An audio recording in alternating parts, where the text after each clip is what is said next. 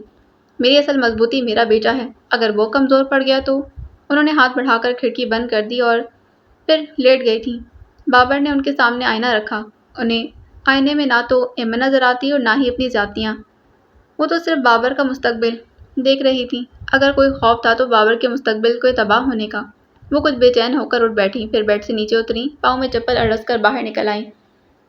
پورے گھر میں خاموشی اور تاریکی کا راج تھا۔ سب اپنے کمروں میں محو خواب تھے۔ وہ کچھ لمحے بابر کے کمرے کے سامنے رک گئی تھیں۔ دروازہ کھولنے کے لیے ہاتھ بڑھایا، پھر خاموشی سے راہداری کے آخر میں بنے اپنے اسٹور کے سامنے رک گئی۔ بتی جل رہی تھی۔ کیا وہ ابھی تک سوئی نہیں؟ میرنسا نے سوچا۔ اسے نہیں معلوم تھا کہ ایمن جب سے اس الگ اسٹور میں شفٹ ہوئی تھی، وہ ذہنی ابتری کے کس مرحلے میں تھی۔ وہ طوفانی رات اس کے اعصاب پر سوار ہو گئی تھی۔ مارے ڈر کے ساری رات نیند نہ آتی، اس لیے وہ ہمیشہ بتی جلا کر سوتی۔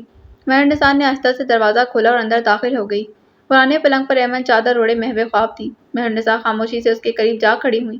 نیم باغ گلابی لب، بند آنکھوں پر گھنیری پلکیں، کھڑی ناک، کشادہ پیشانی پر بکھرے بال، اوپری لب کا قاتل دل، اس کے ایک ایک نقش کو وہ دیکھتی رہی، پھر زیر لب بڑبڑائیں۔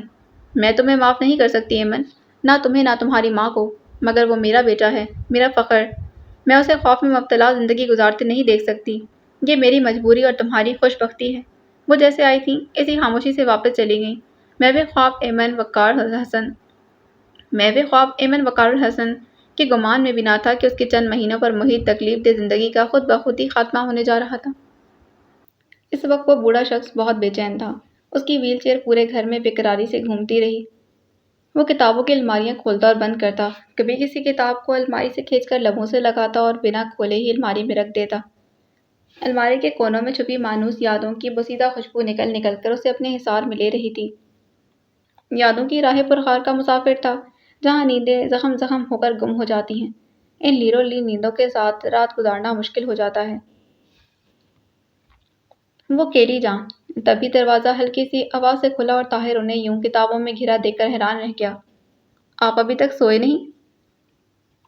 وہ چونکے، پھر ناگواری سے اسے دیکھا، گویا مداخلت بری لگی تھی، پھر بولے تو لہجہ پست تھا۔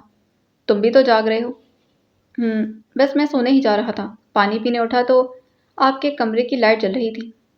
کیا لائٹ جلانے کے لیے تمہاری اجازت کی ضرورت ہوگی؟ انہوں نے اپنے لہجے کی گرج بیدار کرنے کی کوشش کی تھی۔ مت بھولو یہ میرا گھر ہے۔ جانتا ہوں، رات کے پچھلے پہر مجھے یہ باور کروانے کی ضرورت نہیں کہ گھر آپ کا ہے، صرف اس لیے چلا آیا کہ اس عمر میں جھٹ پٹ ہوتے دیر نہیں لگتی۔ ہاں ہاں، ان کے بے ہنگام قہقہ گونجا تھا۔ تو تم اس انتظار میں ہو؟ وہ میری زندگی کا خوبصورت دن ہوگا۔ وہ بھی انہی کا پوتا تھا، تلخ ہوتا تو پھر رچ کے ہوتا۔ اس گمان میں مت رہنا کہ یہ گھر تمہارے لیے چھوڑ جاؤں گا۔ تو کیا قبر میں ساتھ لے کر جائیں گے؟ اور کون ہے آپ کا؟ طاہر محمود نے دو بدو کہا۔ ان کا چہرہ متغیر ہو گیا۔ اگلے لمحے وہ بول نہ سکے، پھر سرگوشی کے انداز میں بولی، طاہر تم نے اسے دیکھا؟ کون؟ ایمن کو؟ جی، کئی بار دیکھا ہے۔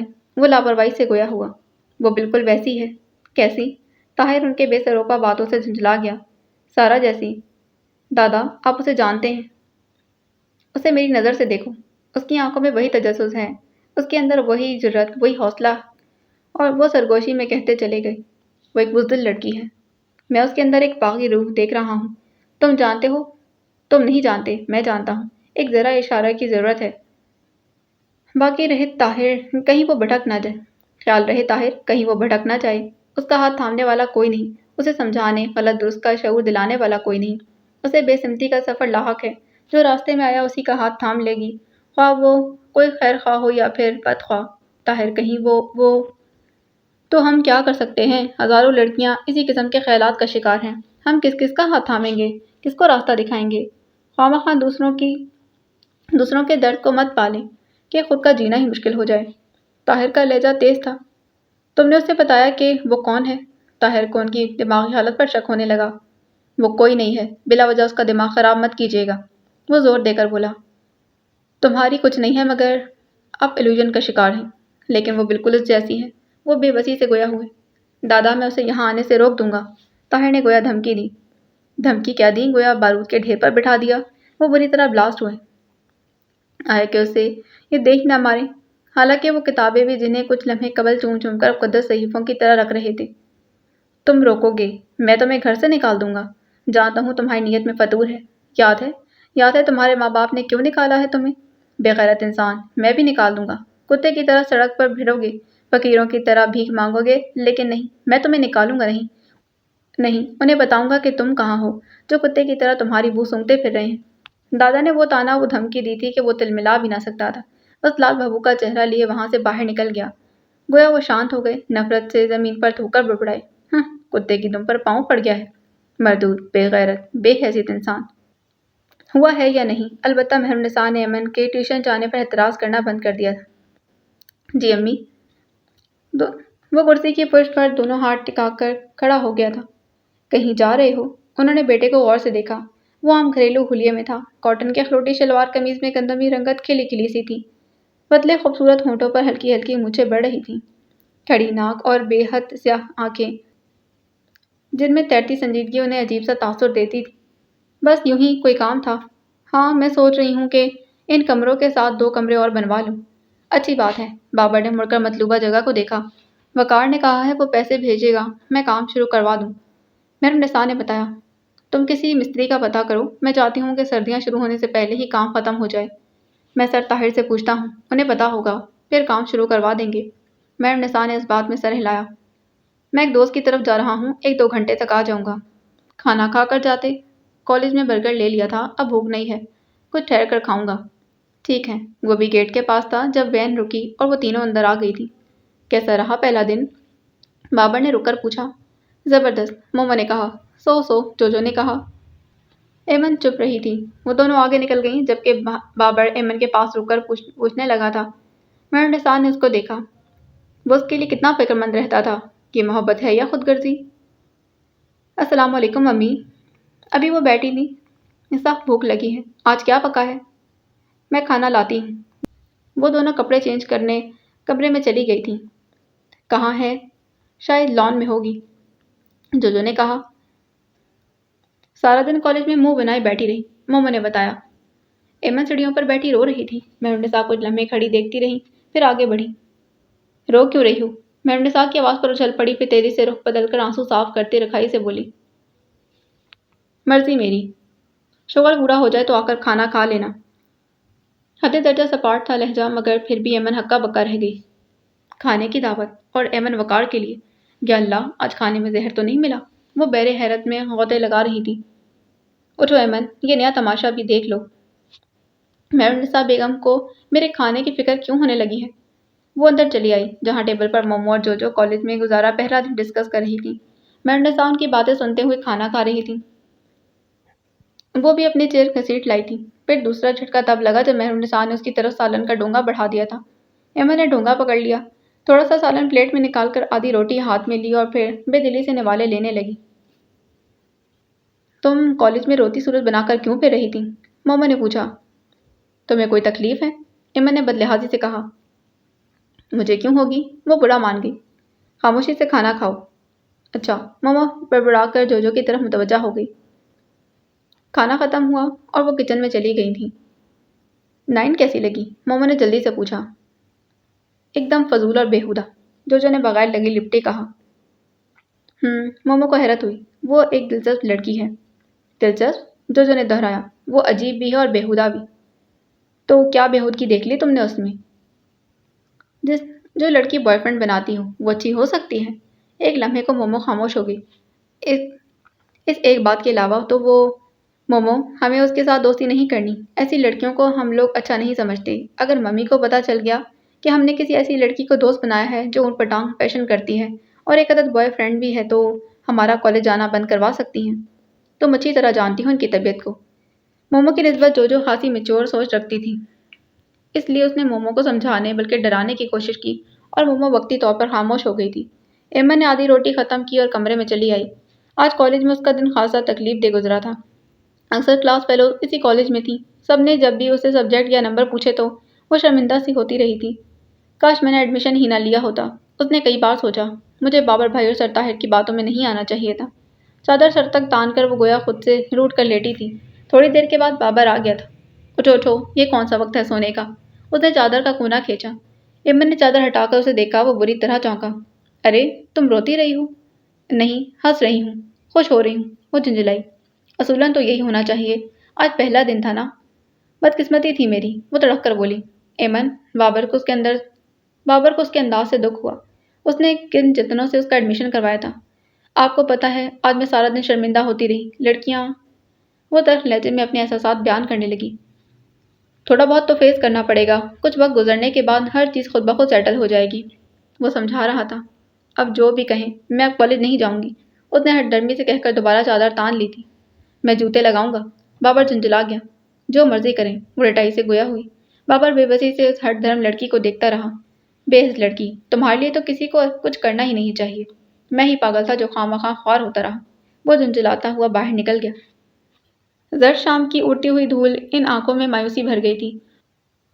امید کا گروندا ٹوٹا تو دل کی راہیں بھی دھول مٹی سے اٹک گئی تھیں۔ وہ اتنے دنوں سے کیوں نہیں آ رہی؟ ویل چیئر کی ہلکی سی کڑکڑاہٹ کمروں، باورچی خانے اور سین میں جھنجھلا رہی تھی۔ اخبار کو الٹتے طاہر محمود بے چینی کو پوری طرح محسوس کرنے کے باوجود نظر انداز کر رہا تھا۔ کسی قدر ان کی بے چینی اس کو محسوس ہو رہی تھی۔ ہاں، کیوں نہیں آ رہی؟ ویل چیئر اس کے سامنے رکی۔ اخبار کو توڑ مروڑ کر ایک طرف رکھا اور پھر ایک نظر ان کے وحشت زدہ چہرے پر ڈالی۔ سوچتا ہوں دادا، آپ جیسے لوگوں کے جینے کا کیا فائدہ؟ تمہارے جیسے کتوں کا بھی نہیں ہے، لیکن دیکھو جیتے بھی ہیں اور بھونکتے بھی ہیں، وہ غضبناک لہجے میں بولے۔ طاہر کا کھوکھلا قہقہ گھر کی وحشت زدہ فضا میں گھل گیا تھا۔ یوں لگا جیسے کسی ویران کھنڈر میں آواز گونج کر معدوم ہو گئی۔ وہ دونوں اپنی اپنی فرسٹریشن ایک دوسرے پر نکال رہے تھے۔ میں پوچھتا ہوں وہ کیوں نہیں آ رہی؟ دونوں ہاتھوں کی انگلیاں آپس میں الجھا کر سر کی پشت کا سہارا دیا تھا اور اطمینان سے ٹانگیں جھلانے لگا۔ آنکھوں میں قہر اترا۔ ان کا دل چاہا کہ اس کے جوگرز میں مقید پیروں کو زوردار ٹھوکر مارے۔ ان کے پیروں کی سرسراہٹ بھی ہوئی تھی، لیکن وہ غصے اور بے بسی کی ملی جلی کیفیت سے اسے گھور رہے تھے۔ ابھی بہت دنوں تک نہیں آئے گی؟ کیوں؟ انہوں نے بے چینی سے پوچھا۔ ان کے ہاں چوتھا بچہ پیدا ہوا ہے، اس نے اطمینان سے بتایا۔ آنکھوں میں تحیر امڑ آیا۔ پھر جو ان کے منہ سے مغالطات کا طوفان امڑا تو پاگلوں کی طرح ہنستا چلا گیا۔ آنکھوں میں پانی بھر آیا، پھر بمشکل خود پر قابو پاتے ہوئے مصنوعی حیرت سے دریافت کیا۔ بطول کی بات نہیں کر رہے؟ دادا کی آنکھوں میں پانی اتر آیا تھا۔ کیوں مذاق اڑاتے ہو؟ سوری دادا، اس نے بھی شرمندہ ہونے میں زیادہ دیر نہ لگائی تھی۔ اس بوڑھی جان کو تڑپا کر سلگا کر تو جیسے تمہیں ثواب ملتا ہے۔ وہ رونے لگے اور طاہر محمود سچ میں شرمندہ ہو گیا تھا۔ اس نے ٹانگیں سمیٹی اور آگے بڑھ کر انہیں بازو میں سمیٹ لیا تھا۔ میں بہت برا ہوں، بہت خود غرض اور کمینہ۔ وہ اس کے کندھے سے لگے ہچکیوں کے ساتھ روتے رہے، پھر ایک دم چپ ہو گئے۔ ابھی 2 دن ہی تو ہوئے ہیں، آ جائے گی۔ تم نے اسے منع تو نہیں کیا؟ میں نے منع نہیں کیا، لیکن آپ کیوں اس کے اس قدر عادی ہوتے جا رہے ہیں؟ اسے یہاں ہمیشہ کے لیے تو نہیں آنا، پھر کیا کرتے رہیں گے آپ؟ طاہر محمود نے اس کا سر تھپکتے ہوئے سمجھانا چاہا۔ مجھے صرف اتنا معلوم ہے کہ اس کا آنا مجھے خوشی دیتا ہے۔ مجھے لگتا ہے میرے سینے میں گھٹی سانسیں پھر سے آنے جانے لگی ہیں۔ وہ حفظدہ موسم میں ہوا کا پہلا جھونکا ہے۔ اماوس کی رات کا ننھا سا چاند۔ کوئی رشتہ ہے اس کے ساتھ؟ طاہر کو ہلکی سی جھنجھلاہٹ ہوئی۔ کتنے سارے رشتے تو گنوا دیے ہیں۔ یہ فریب خیال ہے، تمہیں لگتا ہے۔ وہ پیچھے ہٹ گئے۔ اور آپ کو کیا لگتا ہے؟ مجھے؟ ان کے لبوں پر معصوم سی مسکراہٹ ابھری۔ مجھے تو لگتا ہے وہ میرے وجود کا حصہ ہے، میرا سارا کا جگر گوشہ ہے۔ انہوں نے اتنے یقین سے کہا کہ طاہر محمود شرجر سا انہیں دیکھتا رہ گیا۔ کچھ کہنے کے لیے لب کھلے۔ دادا نے اس کی طرف دیکھا اور ان کی گیلی اداس آنکھوں میں سسکتی ہوئی التجا تھی۔ کچھ مت کہنا، وہ لب بھینچ کر رہ گیا۔ وہ بہت دنوں کے بعد ادھر آیا تھا۔ بابر اپنے کمرے میں پڑھائی میں منہمک تھا۔ کبھی کبھی اسے بابر پر حیرت ہوتی۔ وہ عام لڑکوں کی نسبت تمام لغویات اور فضولیات سے دور اپنا کیریئر بنانے کے لیے کس قدر جدوجہد کر رہا تھا۔ سارا وقت کتابوں میں سر کھپاتا، پھر اس کا تحمل اور برداشت شاید حالات نے ایسا بنا دیا تھا۔ سر بہت دنوں کے بعد چکر لگایا، بابر نے مسافہ کرتے ہوئے شکوہ کیا۔ تم بھی تو بھولے بیٹھے ہو یار۔ نہیں سر، بھولا نہیں، آپ کو تو پتا ہے کہ ایگزام سر پر ہیں۔ جانتا ہوں۔ طاہر بیٹھ گیا۔ تیاری کیسی ہے؟ ٹھیک ہے سر، چائے لاؤں آپ کے لیے؟ ضرور، میں ایمن کا پوچھنے آیا تھا، 2 دن سے ٹیوشن لینے نہیں آئے؟ سر، بابر کے ماتھے پر شکنیں ابھری۔ وہ بالکل احمق لڑکی ہے۔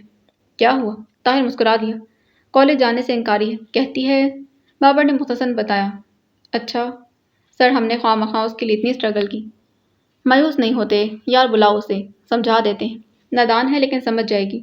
بابر ایمن کے پاس آ گیا اور نروٹے پن سے بولا۔ سر، طاہر آئے ہیں، مومل سے کہو چائے بنا دے گی۔ وہ بیزاری سے گویا ہوئی۔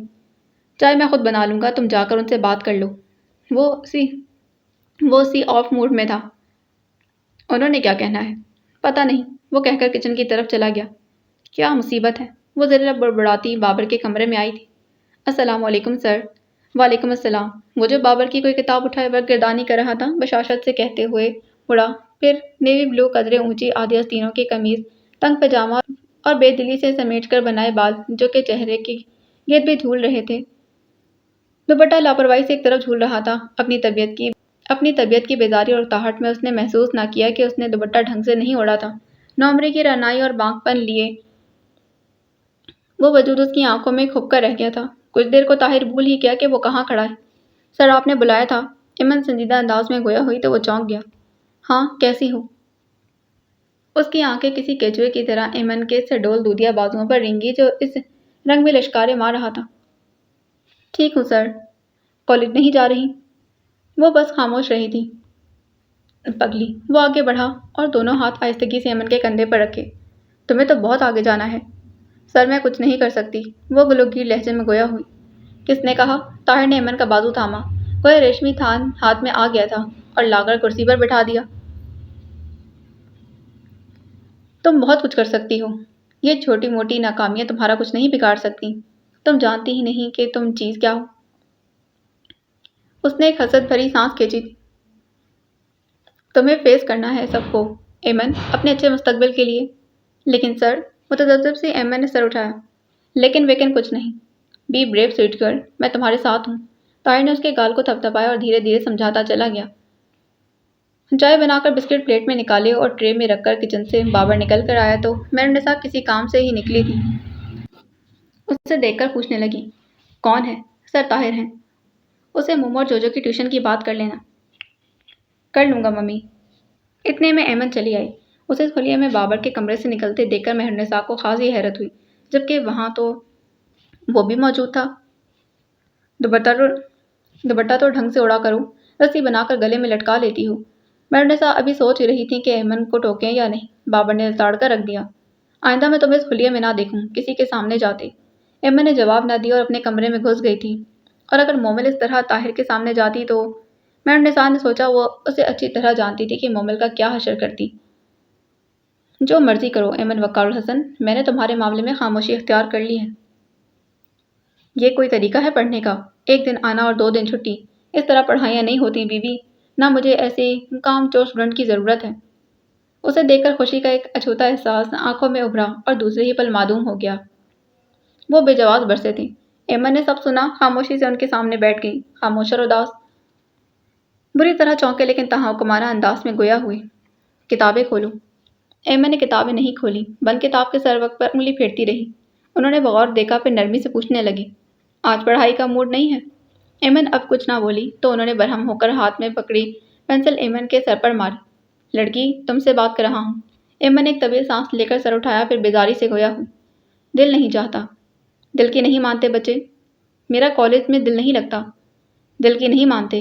انہوں نے دوبارہ قدرے زور دے کر کہا، پھر آہستگی سے گویا ہوئے، دل پر قابو رکھنا سیکھو، یہ ہمیشہ خوار کرواتا ہے۔ دل کی ماننے والے سدا خسارہ کھاتے ہیں۔ ایمن نے الجھ کر انہیں دیکھا، پھر بحث پر آمادہ ہوئی، کیسے؟ سارے سبق ایک ہی دن میں پڑھ لو گی؟ بوڑھے لبوں پر زخمی سی مسکراہٹ ابھری۔ آپ پڑھاتے کہاں ہیں، صرف فلسفہ ہی تو بگاڑتے ہیں۔ وہ چڑھ گئی۔ احمق لڑکی، میرا مذاق اڑاتی ہو؟ یہ فلسفہ نہیں، زندگی ہے۔ میں تمہیں زندگی پڑھاتا ہوں، غور سے سمجھو اور سیکھو، ورنہ زندگی اپنے سبق جو خود پڑھانے لگے گی نا تو زندگی کی سکھائی پڑھائی بڑی اذیت ناک ہے۔ ایک تلخی ان کی آنکھوں اور ہونٹوں پر جم گئی تھی۔ آواز کی گرج غائب ہو گئی اور لہجہ مدھم سا ہو گیا، کچے برتن کی طرح گراتی ہے، ٹھیکرے ٹھیکرے کر دیتی ہے، پھر گراتی ہے لیکن چھوڑتی دوبارہ سے گوند گوند کر چاک پر چڑھا دیتی ہے، رنگ و روغن کر کے بیل بوٹے سجا کر دکان میں رکھ دیتی۔ ایسا نہ کرے تو انسان ٹھیکروں کا ڈھیر بن جائے۔ ہم سمجھتے ہیں کہ بچت ہو گئی، جان چھوٹ گئی۔ وہ لوگ نہیں جانتے دوبارہ ٹھیکرا ہونا کب مقدر ہو۔ اچھا، ایمن نے انہیں غور سے دیکھا، کتاب میز پر رکھی اور اٹھ کھڑی ہوئی، قریب چلی آئی، پھر ہاتھ باندھ کر کھڑکی پر رکھتے ہوئے پوچھا، اور آج کا سبق کیا ہے؟ کھڑکی کھول دو، ہوا اور دھوپ کو اندر آنے دو۔ ہوا تازگی بخشتی ہے، خوشبو لاتی ہے، اور دھوپ زندگی، انہوں نے سادہ سے لہجے میں کہا۔ ایمن نہیں سمجھی یہ ہدایت تھی یا سبق، لیکن اس نے کھڑکی کھول دی۔ شام کی قدم چومتی ہلکی سی دھوپ اس کے ماتھے پر بوسہ دینے لگی اور کمرے میں جھانکنے لگی۔ ہوا نامعلوم خوشبو کا جھونکا چرا لائی تھی۔ وہ دونوں ہاتھ باندھ کر باہر جھانکنے لگی۔ مجھے زندگی اچھی نہیں لگتی۔ دادا کو یاد آیا۔ یہی الفاظ بہت سال قبل یہیں اسی جگہ کسی اور کے لبوں سے بھی نکلے تھے۔ وہ مطمئن سے ایمن کو دیکھنے لگے۔ زندگی گزارنا سیکھ لوگی تو اچھی لگنے لگے گی۔ میرا دل چاہتا ہے میں مر جاؤں، میرا کوئی نہیں ہے۔ ایمن کی آواز بھرا گئی تھی۔ ایمن، ایمن، انہوں نے مضطرب ہو کر پکارا۔ یہاں آؤ میرے پاس۔ وہ ان کے پاس آ کر قالین پر بیٹھ گئی تھی۔ انہوں نے ایمن کا سر اپنے گھٹنوں پر رکھا اور دونوں لرزیدہ ہاتھ سر پر رکھ دیے تھے۔ نہیں، ایسے نہیں کہتے بچے، یہ سب وقتی باتیں ہیں۔ آپ کو نہیں پتا میرے باپ نے میرے ساتھ کیا کیا۔ وہ پھٹ پڑی تھی۔ وہ مجھ پر سوتیلی ماں لے آیا ہے اور وہ مجھے چھوڑ کر چلا گیا۔ صبر میری بے صبری مت ہو، سب اچھا ہو جائے گا۔ میری دعا ہے خدا تمہیں بہت سی خوشیاں دے، محبت اور سکھ عطا کرے، صحت اور ایمان کی سلامتی کے ساتھ زندہ رہو، راستے کی ساری کٹھنائیاں دور ہو جائیں۔ ان کے ہاتھ دھیرے دھیرے سر کو تھپکنے لگے اور لب دعاؤں کے موتی نچھاور کرتے رہے۔ ایمن کے تنے اعصاب ڈھیلے پڑ گئے۔ کتنے عرصے کے بعد کسی نے اس کے گرد دعاؤں کا حصار باندھا تھا۔ جلتی آنکھیں پھر بند ہونے لگی۔ طویل دعا کے بعد انہوں نے جھک کر اس کے سر پر بوسہ دیا تو بہت سے آنسو ایمن کے بالوں میں جذب ہو گئے تھے۔ کس کا فون ہے؟ میرن نساء نے آ کر بتایا، جو کسل مندی سے تکیے میں منہ دیے لیٹی تھی۔ اٹھ بیٹھی۔ وقار کا فون ہے؟ سب ٹھیک ہے۔ میرن نساء نے بغور دیکھا، بکھرے بال ستا ہوا چہرہ۔ ایمن نے سر اٹھا کر انہیں دیکھا۔ ابھی اسے کبھی کبھی میرن نساء کا رویہ الجھن میں مبتلا کر دیتا تھا۔ اس نے ایمن کے ہر معاملے سے لاتعلقی اختیار کر لی تھی۔ انہوں نے کبھی کسی کام کے لیے اسے آواز نہ دی، جب وہ گرنے لگتی تو روکتی بھی نہ تھی۔ اس دن کے بعد کبھی پیسے چرانے کی ضرورت نہیں پڑی۔ اب اسے جتنے پیسوں کی ضرورت پڑتی بنا کچھ پوچھے دے دیتی اور کبھی کبھار تو یوں ہی پوچھ بھی لیتی تھی۔ آج ایمن نے بہانہ بنا کر کالج سے چھٹی کر لی تھی کہ وہاں دل نہیں لگتا تھا، پڑھائی کی طرف توجہ نہ ہوتی، بس ایک بیزاری اور بھاگ جانے کی خواہش وجود کو گھیرے میں رکھتی۔ مومو اور جوجو کا ٹائم ٹیبل اس سے مختلف تھا، سو سارا دن ملاقات نہ ہوتی۔ ابھی تک ایمن کی کوئی دوست بھی نہیں بن سکی تھی۔ کبھی کبھار یوں ہوتا کہ وہ بغیر پیریڈ لیے سارا دن ایک بینچ پر بیٹھے گزار کر گھر آ جاتی تھی۔ مائرہ کا فون ہے۔ کیسی ہو مائرہ؟ تم کالج جا کر تو بھول ہی گئی، مائرہ نے چھوٹتے ہی شکوہ کیا۔ وہ شرمندہ ہو گئی۔ اس سے قبل مائرہ نے فون کیا تو وہ نہار ہی رہی تھی، خود فون کرنے کو اس کا دل نہیں چاہتا تھا۔ ایسی بات نہیں ہے۔ پھر کیسی بات ہے؟ لیکن ایمن ڈیئر، تمہیں ہماری ضرورت ہے یا نہیں؟ ہمیں تو ہے۔ مائرہ کا لہجہ خوشی لیے ہوئے تھا۔ وہ بولی، خاموشی سے فون کے تار سے وہ کچھ نہ بولی، خاموشی سے فون کے تار سے کھیلتی رہی۔ بات سنو، کسی کو تڑپا کر جلا کر ستا کر تمہیں کیا ملا؟ کس کو تڑپا جلا اور ستا دیا ہے؟ وہ چڑ گئی۔ معصوم چڑیا، عفان سے ناراض کیوں ہوئی تھی تم؟ عفان کا انداز یاد آیا تو اثرنو غصہ آ گیا۔ انتہائی بدتمیز ہے۔ تمیز سے بات کرو، تمہارے ہونے والے منگیتر ہیں۔ میں فون بند کر رہی۔ ایمن نے کنکھیوں سے میرن نساء کو دیکھتے ہوئے دھمکی دی، جو سبزی کی ٹوکری لے کر وہیں بیٹھی تھی۔ ضرور کرو، بس اتنا سن لو کہ کل ماما اور پھپھو تمہاری طرف آ رہی ہیں۔ کیوں؟ ایمن بوکھلائی۔ بے فکر رہو، رشتے کی بات کرنے نہیں آ رہی، صرف ملنے آئیں گی۔ تمہیں تو دیکھ رکھا ہے، فیملی سے ملنا چاہتی ہیں، اس لیے اچھا سا انتظام کرنا۔ ایمن کیا کہتی، بس میرن نساء کی شکل دیکھتی رہی جو محویت سے سبزی کاٹ رہی تھی۔ کیا ہوا؟ خوشی سے آواز بند ہو گئی تھی۔ کل شام تیار ہے نا؟ پورے 4 بجے۔ پھپھو وقت کی خاص پابند ہیں۔ سنو، خود بھی اچھی طرح تیار ہونا، ہو سکتا ہے عفان ساتھ آئے۔ ایمن نے الجھتے ہوئے ریسیور رکھا۔ کچھ لمحے وہیں کھڑی انگلیاں چٹکھاتی سوچتی رہی کہ میرن نساء سے کیا بات کرے۔ کل مائرہ کی ممی آ رہی ہیں، اس نے ہمت کر کے بآواز بلند اطلاع دی۔ میرن نساء نے اس بات میں سر ہلایا اور سبزی کاٹتی رہی۔ ساتھ میں اس کی پھپھو بھی ہوں گی۔ اب کہ میرن نساء نے سر اٹھایا اور غور سے ایمن کو دیکھا۔ خیریت؟ جی۔ وہ مزید کچھ نہ کہہ سکی اور باہر نکل گئی۔ میرن نساء نے چھری ہاتھ سے رکھی، کچھ لمحے سوچتی رہی، پھر اٹھ کر فون تک آ گئی۔ ان کی انگلیاں مائرہ کا نمبر ملا رہی تھی۔ مومل نے اوپر سے جھانکا۔ گراؤنڈ میں فوارے کے پاس 9 کسی کتاب پر جھکی ہوئی تھی۔ اتنی دور سے سر پر رکھے گھونسلے کی وجہ سے پہچانی جا رہی تھی۔ 9 اور کتاب؟ مومل کو تعجب ہوا۔ اتنے دنوں میں جبکہ پڑھائی اپنے عروج پر تھی اور نمبر بنانے کے چکروں میں ہلکان ہوئی جا رہی تھی، مومل نے کبھی 9 کے ہاتھ میں کتاب یا نوٹس نہیں دیکھے تھے، بلکہ اکثر وہ پیریڈ بنک کرتی۔ ایسے میں وہ وقت کہاں گزارتی تھی، کیا کرتی تھی، یہ مومل نہیں جانتی تھی۔ اس نے پلٹ کر دیکھا، مس تبسم ابھی تک نہیں آئی تھی۔ 10 منٹ گزرنے کے بعد لڑکیوں نے کلاس کو چھوڑنا شروع کر دیا تھا۔ جو کلاس روم کے دروازے میں چند کلاس فیلوز کے ساتھ کھڑی تھی۔ جو آؤ نیچے چلتے ہیں۔ مومو نے پکارا تو وہ کلاس فیلوز کو چھوڑ کر اس کے قریب چلی آئی۔ ٹیچرز میٹنگ ختم ہوئی تو مس تبسم آ جائیں گی۔ اب تو 15 منٹ گزر گئے ہیں، وہ نہیں آئیں گی۔ مومل کا دن 9 کے ساتھ باتیں کرنے کو چاہ رہا تھا۔ تو لائبریری چلتے ہیں، کل کے لیکچرز کے نوٹس بنا لیتے ہیں۔ جوجو نے کہا تو مومو نے بیزاری سے اسے دیکھا۔ ہر وقت پڑھائی، کبھی تو ریلیکس ہو جایا کرو۔ تو ہم کالج آتے کس لیے ہیں؟ جوجو نے حیرت سے پوچھا۔ بھاڑ میں جاؤ، میں نیچے جا رہی ہوں۔ نیچے کیا لڈو بٹ رہے ہیں؟ کسی لڑکی نے جملہ کسا تھا۔ ہاں، تمہاری شادی کے، مومل نے جل کر جواب دیا۔ ہائے اللہ، اللہ تمہاری زبان مبارک کرے۔ لڑکی خوشی سے اس کا فکرہ انجوائے کرنے لگی۔ چلو نیچے چلتے ہیں۔ مومل نیچے چلی آئی۔ نائن دونوں ہاتھ سینے پر باندھے ایک ہاتھ پر دراز تھی۔ اعتبار ساجد کی مجھے کوئی شام ادھار دو سے اس نے اپنا چہرہ ڈھانپ رکھا تھا۔ آج تم پر پڑھنے کا بھوت سوار ہوا ہے۔ مومل نے اس کے قریب بیٹھ کر کتاب چہرے سے ہٹائی تھی۔ وہ اسی پوزیشن میں بیٹھی رہی۔ وہ اسی پوزیشن میں بولی۔ ہاں، ہوا تو ہے۔ مومل نے کتاب سیدھی کر لی اور وہیں سے پڑھا جہاں نائن نے نشان لگایا تھا۔ کیکٹس جیسے ہیں یہ میرے در و دیوار بھی، میرا کمرہ بھی ہے دشت بے امان میرے لیے۔ میں تو سرما کی ٹھٹھرتی رات کا مہتاب ہوں، کون واہ کرتا ہے گھر کی کھڑکیاں میرے لیے۔ شاعری پلے نہیں پڑتی۔ مومل نے کتاب بند کر کے ایک طرف رکھی۔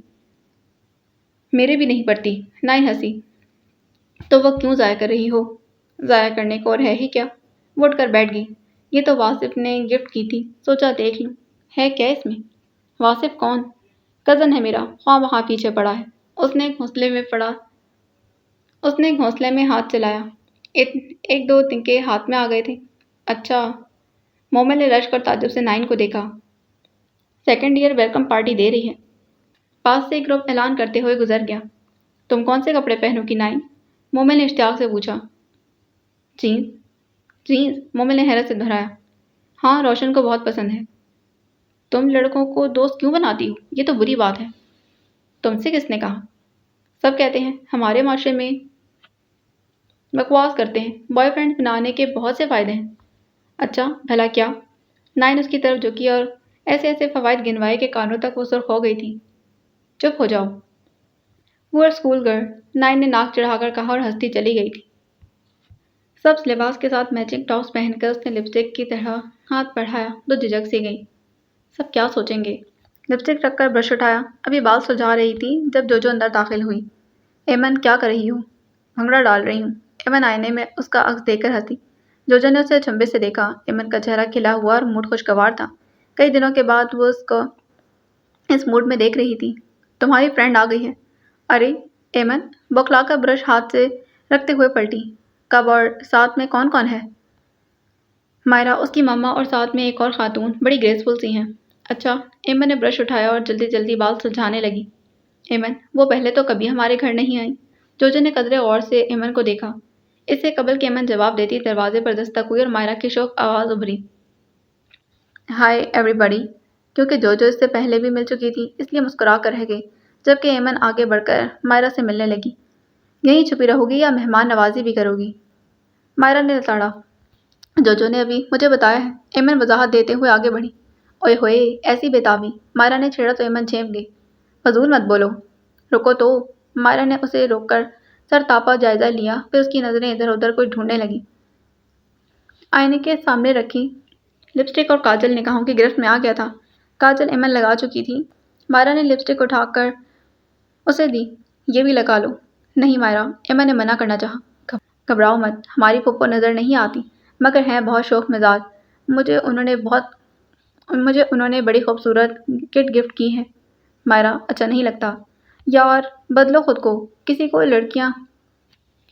لڑکیاں بنی سنوری اچھی لگتی ہیں۔ ایمن نے مائرہ کی دھپ لگائی۔ جوجو حیرت سے دیکھ رہی تھی مگر بولے بنا نہ رہ سکی۔ ایمن کو لپسٹک کی ضرورت ہی نہیں ہے، اس کے ہونٹوں قدرتی گلابی ہیں۔ مائرہ نے غور سے ایمن کو دیکھا، پھر منہ بنا کر لپسٹک رکھ دی تھی۔ ہاں بھائی، یہ قدرتی رنگ ہی ٹھیک ہے۔ اب دوپٹہ سر پر لو اور اچھے بچوں کی طرح بلکہ اچھی بیویوں کی طرح اندر چلو۔ چائے کی ٹرے بھی لے لوں؟ ایمن نے جل کر کہا۔ کوئی حرج نہیں۔ جوجو کچھ نہ سمجھ سکی تو کندھے اچکا کر باہر نکل گئی۔ ایمن اور مائرہ کمرے میں آئی تو مہرنسا مہمانوں کے ساتھ باتوں میں مشغول تھی۔ انہوں نے ہلکے رنگ کا نیا سوٹ پہن رکھا تھا۔ فرید سے سنجیدہ چہرے پر ہلکی سی مسکراہٹ، وہ بڑے سبھاؤ اور رکھ رکھاؤ کے ساتھ مہمانوں کے ساتھ پیش آ رہی تھی۔ مائرہ کی مما، جنہوں نے مہرنسا کی صرف باتیں سن رکھی تھیں، ان سے خاصی متاثر ہوئی تھیں۔ اس نے سلام کیا تو مائرہ کی مما نے اٹھ کر بڑے پیار سے اسے اپنے ساتھ لگا لیا تھا۔ مجھے تو یہ مائرہ کی طرح بہت پیاری ہے۔ مہرنسا مسکرا دی۔ مائرہ کی پھپھو نے ایمن کو پیار کیا اور اپنے پاس ہی بٹھا لیا۔ آپ کی بیٹی بہت پیاری ہے ماشاء اللہ، میرنسا نے کہا۔ ہیں؟ ایمن کا منہ حیرت سے کھل گیا، ساتھ ہی سرگوشی بھی کی تھی۔ کیا کھول کر پلایا ہے؟ آگے آگے دیکھو، ایمن بدبدائی۔ کیا کہا بیٹے؟ پھپھو نے چونک کر پوچھا۔ کچھ نہیں، میں کہہ رہی تھی کہ آگے آگے دیکھ کر چلنا چاہیے، ورنہ انسان ٹھوکر کھا کر بھی گر سکتا ہے۔ ایمن نے مائرہ کا پاؤں اچھلا۔ جی۔ مائرہ نے اذیت چھپاتے ہوئے تائید کی۔ موبل، چائے لے آؤ، میرنسا نے آواز دی۔ جلدی مومو اور جوجو نے میز بھر دی تھی۔ چکن رول، فروٹ چاٹ، گجریلا۔ ایمن ٹکر ٹکر میرنسا کی شکل دیکھتی رہی۔ وہ اس عورت کو کبھی نہ سمجھ سکی تھی، جبکہ میرنسا ایک ایک چیز اصرار کر کے مہمانوں کو پیش کرنے لگی۔ مائرہ کی کونی پھر سے اس کی پسلی چھو گئی تھی۔ میرنسا بیگم سے کہو پہلے ہر چیز کو ٹیسٹ کریں، ہمیں اپنی پھپھو بہت پیاری ہیں۔ مہمان کو چائے دو ایمن، میرنسا نے پکار کر کہا تو اٹھ کر ٹرالی کے قریب آئی۔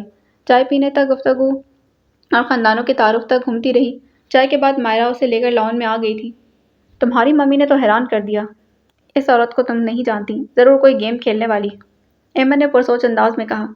مجھے تو کبھی ایک کپ چائے بھی نہیں پوچھی اور آج ایسی مہمان نوازی، کل فون کر کے بھی پوچھا کہ کس وقت آئیں گے وغیرہ وغیرہ۔ ممی نے کل فون کیا تھا؟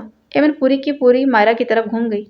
جی، مائرہ نے ایک چھوٹی سی خوش ٹہنی توڑی تھی۔ تب ماما نے موقع غنیمت جان کر اشارے کنائے میں انہیں آنے کا مقصد بتا دیا تھا۔ اب تمہاری ممی کا رویہ تو خاصا ہوپفل ہے، اس عورت کو تم نہیں جانتی، بدگمانی بھی اچھی نہیں ہوتی۔ مائرہ نے ہاتھ جھاڑے پھر سر تاپا ایمن کا جائزہ لیا۔ اچھی لگ رہی ہو۔ تھینکس۔ ایمن مسکراتے ہوئے پھولوں کی کیاری پر جھک گئی تھی۔ میرے ساتھ گھر کیوں نہیں چلتی؟ مائرہ نے اس کے کندھے پر ہاتھ رکھا۔ کیوں؟ ایمن نے ننا سا گلابی پھول توڑ لیا تھا۔ عفان بھائی آئے ہوئے ہیں تو میں کیا کروں؟ ایمن لاپرواہی سے گویا ہوئی۔ یہ بھی میں بتاؤں؟ ہاں، ایمن ہنسی۔ آخر تجربہ کار ہو، ابھی سے قابو کر لو۔ کیسے؟ کچھ پھول بھجوا دو۔ ایمن نے وہ ننا گلابی پھول اس کی طرف بڑھا دیا۔ بس ایک، فی الحال ہے ایک ہی۔ دونوں ہنس دی۔ مائرہ نے ننا سا پھول احتیاط سے ہتھیلی میں سنبھال لیا تھا۔ پہلا اظہار محبت میں نے تمہارے کہنے پر بھجوایا ہے، ایمن نے جتایا۔ ہم سے پردہ داری۔ مائرہ، میں صرف اس ماحول سے نکلنا چاہتی ہوں۔ ایمن سنجیدہ ہو۔ ہم تمہیں نکال لیں گے جانو۔ مائرہ نے اس کا گال چوم لیا اور جوش و خروش سے مستقبل کا نقشہ کھینچتی، جس میں وہ دونوں اکٹھی ایک ہی گھر میں رہ رہی تھیں۔ اور وہ گھر کتنا خوبصورت ہوگا۔ ایمن کے تصور میں ایک پرسکون گھر کے خدوخال واضح ہونے لگے۔ نگاہیں 5 کمروں والے گھر پر تھیں، جس کے کمروں میں اضافہ اور مکینوں میں کمی ہونے والی تھی۔ باقی اگلی قسط میں۔